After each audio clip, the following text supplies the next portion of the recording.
बिस्मिल्लाहिर्रहमानिर्रहीम। अस्सलाम वालेकुम। नाज़रीन करام, मौत जिसे हर इंसान, चाहे वो जिस फ़िरक़े से ताल्लुक़ रखता है, चाहे वो जिस मज़हब से ताल्लुक़ रखता है, जानता है कि वो जितना भी इस दुनिया में जी ले, जहाँ भी जाए, लेकिन उसने मौत का ज़ायक़ा तो लाज़मी चखना है। और रूह परवाज़ करने का वक्त बड़ा हैबतनाक होता है। कहा गया है कि गुनाहगार की रूह जिस्म से ऐसे निकलती है जैसे मखमल का कपड़ा झाड़ियों पर डालकर फिर जोर से खींचा जाए, जबकि मोमिन की मौत गोया आटे से बाल निकालने के मुतरादिफ है। वो लम्हा जब रूह जिस्म से निकल रही होती है, उस लम्हे को आलम सुकरात कहते हैं, जो बड़ा ही कर्बनाक मंजर होता है। इसके बाद जो आलम शुरू होता है उसे आलम बरज़ख कहते हैं, यानी कब्र। नाज़रीन कराम, हमारी आज की वीडियो का मौजू है कि मरने वाला कैसे तस्दीक करता है कि वो मर चुका है। सबसे पहले इंसान की रूह पाँव से निकलना शुरू होती है और आखिर में सर से निकलती है। अगरचे दिमाग कुछ लम्हे जिंदा रहता है,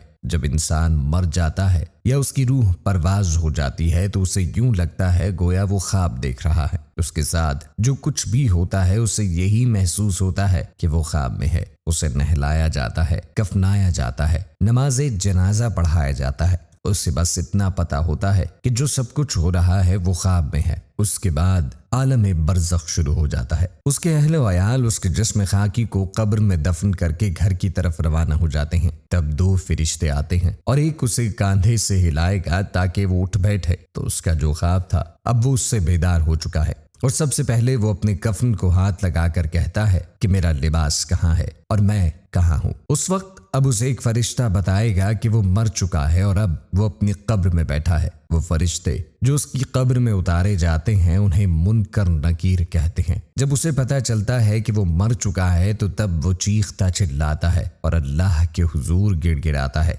कि ऐ मेरे रब, मुझे मुआफ फरमा दे। मैं आपकी रहमत और फजल के इंतजार में बैठा हूँ, तेरे सिवा मेरा कोई नहीं, मेरी मदद फरमा। ये वो आलम होता है जब इंसान के पास कुछ नहीं होता सिवाय सलामती वाले दिल और नेक आमाल के जो वो दुनिया में करके आ चुका होता है। हाँ, अलबत्ता सदक़ाए जारिया जो वो अपनी जिंदगी में करता है उसका सवाब उससे मिलता रहता है। सदक़ाए जारिया जैसे कि मस्जिद बनाना, दरख्त लगाना या फिर नेक औलाद भी सदक़ाए जारिया हो सकता है। यही सदक़ाए जारिया उसकी बख्शिश का जरिया भी हो। और ये वो वक्त होता है जब तौबा के दरवाजे बंद हो चुके होते हैं। दुनिया में मरते दम तक इंसान को मोहलत होती है कि वो अपने आमाल पे नादिम होकर खुदा के हुजूर तौबा कर ले, लेकिन जब मौत आ जाए उस पर तब ये दरवाजे बंद कर दिए जाते हैं। इसीलिए अभी भी वक्त है तौबा कर ली जाए, क्योंकि जब तौबा के दरवाजे बंद हो जाएंगे फिर हमारी चीखो पुकार किसी काम की ना होगी। नाज़रीन कराम, अल्लाह तबारक व तआला से दुआ है कि अल्लाह हम सबको अज़ाब कब्र और क़यामत की घबराहटों से बचाए और क़यामत के दिन अपने खास साए में जगह नसीब फरमाए, आमीन। नाज़रीन कराम, हज़रत अबू हुरैरा रदियल्लाहु ताला अन्हु से रिवायत है, वो फरमाते हैं कि आप सल्लल्लाहु अलैहि वसल्लम ने फरमाया, जब कोई मोमिन बंदा मर जाता है तो दो नूरानी चेहरे वाले फरिश्ते उसके आगे आते हैं और उन फरिश्तों के साथ एक खुशबूदार कपड़ा होता है जिससे मुश्क की खुशबू आती है और वो इस मोमिन की रूह को उस कपड़े में लपेट लेते हैं और उस रूह को खुशखबरी सुनाते हैं और कहते हैं, ऐ पाक रूह, निकल इस पाक जिस्म से और चल जन्नत के बागात और जन्नत की ठंडी हवाओं की तरफ। फिर वो फरिश्ते उस रूह को आसमान की तरफ ले चढ़ते हैं। आसमान वाले कहते हैं, यानी फरिश्ते, कि कोई पाक रूह है जो जमीन की तरफ से आई है। अल्लाह ताला तुझ पर रहमत करे और तेरे बदन पर जिसको तूने आबाद रखा। फिर वो फरिश्ते इस रूह को परवरदिगार के पास ले जाते हैं। अल्लाह तबारक व तआला फरमाते हैं, इस रूह को ले जाओ अपने मुकाम में,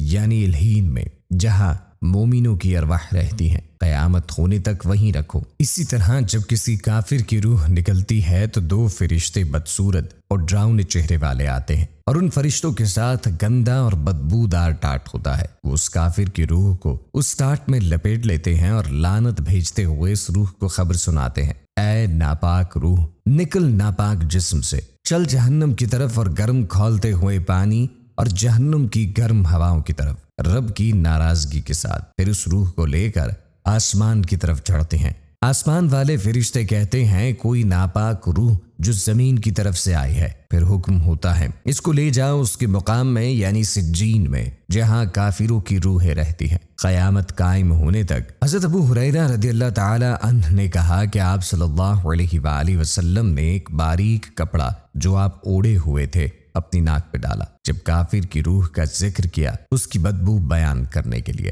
حضرت عبداللہ بن عمر رضی اللہ تعالی عنہ سے روایت ہے کہ آپ صلی اللہ علیہ وآلہ وسلم نے فرمایا، تم میں سے جب کوئی مر جاتا ہے تو ہر صبح و شام اسے اس کا ٹھکانہ دکھایا جاتا ہے، اگر وہ جنتی ہے تو جنت میں اور اگر جہنمی ہے تو جہنم میں، اور اسے کہا جاتا ہے کہ یہی تیرا مقام ہے جب قیامت کے دن اللہ تجھے اٹھائے گا۔ حضرت عثمان بن عفان رضی اللہ تعالی عنہ جب بھی قبر دیکھتے تو روتے تھے۔ لوگوں نے پوچھا کہ کیا بات ہے؟ جب آپ کے سامنے جنت اور جہنم کا ذکر ہوتا ہے تو اتنا نہیں روتے جتنا قبر کا ذکر ہوتا ہے تو روتے ہیں۔ حضرت عثمان بن عفان رضی اللہ تعالی عنہ نے کہا کہ میں نے آپ صلی اللہ علیہ وآلہ وسلم سے یہ فرماتے سنا کہ قبر پہلی منزل ہے، اگر اس میں کامیابی ہوئی تو آنے والے مرحلے میں بھی کامیابی ہوگی، اور اگر اس میں کامیابی اور نجات نہ ملی تو پھر آنے والا مرحلہ اور بھی مشکل ہوگا۔ اور میں نے آپ صلی اللہ علیہ وآلہ وسلم سے یہ فرماتے ہوئے سنا ہے کہ میں نے اپنی زندگی میں قبر سے زیادہ خوفناک منظر والی چیز نہیں دیکھی۔ حضرت ابو ہریرہ رضی اللہ تعالی عنہ سے روایت ہے کہ وہ فرماتے ہیں